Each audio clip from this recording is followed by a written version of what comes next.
Match လာမှာကိုယ့်ရဲ့ခြေခံဘယ်လိုရှိလဲဆိုတော့ဒီနေ့မှာကျွန်တော်ဟောပေးတော့မှာဖြစ်ပါတယ်အဲ့တော့ထုံးစံတိုင်းပဲပေါ့နော်ကျွန်တော် page မှာလုပ်နေကြအတိုင်းပဲကတက်ကက်ကိုရွေးရမယ်မရွေးခင်မှာတော့ဝါရှူမယ်စိတ်ကိုတည်ငြိမ်ထားမယ်ဒီနေ့မှာပြောစရာလေးတစ်ခုရှိတယ်အဲ့ဒါဘာလဲဆိုကက်ရွေးတဲ့ခါမှာလေကိုကဒီနံပါတ်ကိုကြိုက်လို့ဒီနံပါတ်ကိုအမြဲတမ်းရွေးတယ်ဒါမျိုးမလုပ်ပါနဲ့နော်ကိုစိတ်ထဲမှာပေါ်လာတဲ့နံပါတ်ကိုရွေးပေးပါအဲဒါမဲ့ကိုကအတော်ဝါရှူမယ်စိတ်ကိုတည်ငြိမ်ထားမယ်မျက်စိမိတ်လိုက်တဲ့အချိန်မှာနံပါတ်လေးတစ်ခုပေါ်လာတယ်ဆိုရင်အဲနံပါတ်လေးရွေးလို့ရပါတယ်ချို့ကရှိတယ်ဟာတာလေးပေါ့နော်မန်ထဲမှာဘယ်လိုလဲဆိုတော့ဒုတိယလူမို့လို့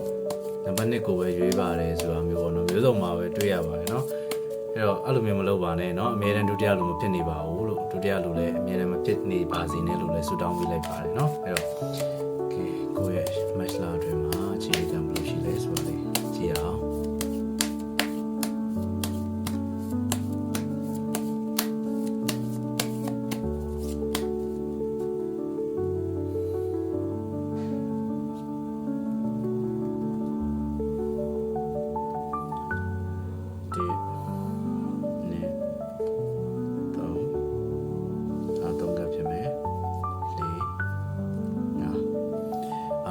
ဖြစ်ပါမယ်အဲ့တော့